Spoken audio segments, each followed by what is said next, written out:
साल 2020 चला तो गया है, लेकिन उसका वो खतरनाक माहौल शायद हमारा पीछा नहीं छोड़ रहा है। मैं ऐसा इसीलिए कह रहा हूं क्योंकि दक्षिण अफ्रीका में कोरोना वायरस के एक नए वेरिएंट ने एक बार फिर से लोगों के बीच में डर का माहौल पैदा कर दिया है। कोविड के इस नए स्ट्रेन को ओमिक्रॉन नाम दिया गया है।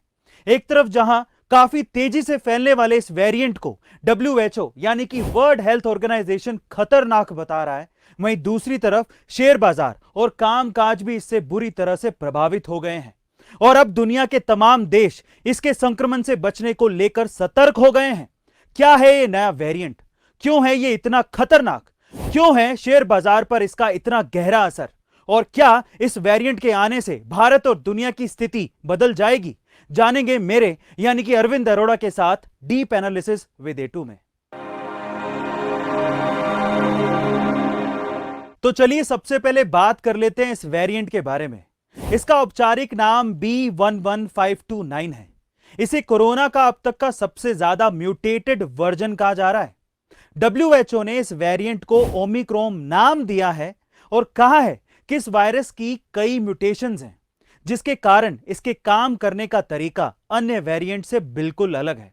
वहीं दूसरी तरफ दक्षिण अफ्रीका में एपिडेमिक रिस्पॉन्स एंड इनोवेशन के विशेषज्ञों की माने तो ओमिक्रॉन में कोरोना के अन्य स्ट्रेन के मुताबिक बहुत ज्यादा म्यूटेशंस हैं। इस वेरिएंट में अब तक 50 म्यूटेशंस का पता लगाया जा चुका है और इसमें स्पाइक प्रोटीन के 30 से ज्यादा म्यूटेशंस मिले हैं और इसी से वायरस हमारे शरीर की कोशिकाओं में प्रवेश करता है।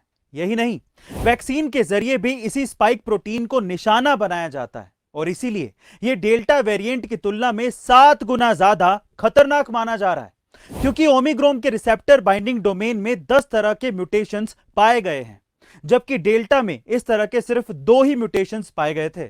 और दरअसल दुनिया भर के विशेषज्ञ इसी वजह से इस वेरिएंट को बड़ा खतरा मान रहे हैं और यही कारण है कि दुनिया भर में अफ्रीकी देशों की फ्लाइट्स को रोकने का सिलसिला भी शुरू हो गया है। इजराइल ने 7 अफ्रीकी देशों से आने जाने पर पाबंदियां लगा दी हैं। इजराइल सरकार ने दक्षिण Africa, Lesotho, Botswana, Zimbabwe, Mozambique, Namibia और एस्वातिनी जैसे देशों को रेड लिस्ट में डाल दिया है। वहीं यूके ने 6 अफ्रीकी देशों से आवाजाही पर रोक लगा दी है। इसके बाद अमेरिका ने भी अफ्रीकी देशों से आने वाली फ्लाइट्स को रद्द कर दिया है। यहां तक कि भारत सरकार ने भी इन देशों की सभी फ्लाइट्स पर रोक लगा दी है और इसी आवाजाही का रुक जाना ही असली वजह बनी कि शेयर मार्केट बुरी तरीके से नीचे गिर गए। देखिए, हुआ यह कि अलग अलग देशों में कोरोना वायरस का नया वेरिएंट सामने आने से निवेशक नर्वस हो गए। इसकी शुरुआत दक्षिण अफ्रीका से ही हुई। सबसे पहले इस देश ने नए वेरिएंट के 25 मामलों की जानकारी दी। देखते ही देखते बोत्सवाना और हांगकांग में भी यह नया वेरिएंट फैल गया और बाजार बंद होते होते इजराइल और जर्मनी में भी इस वेरिएंट के नए मामले मिलने लगे, जिसके बाद अमेरिका, यूके और भारत जैसे देशों के बाजारों में मंदी आ गई और कामकाज बुरी तरीके से प्रभावित होने लगा, जिसका निवेशकों को भारी नुकसान हुआ।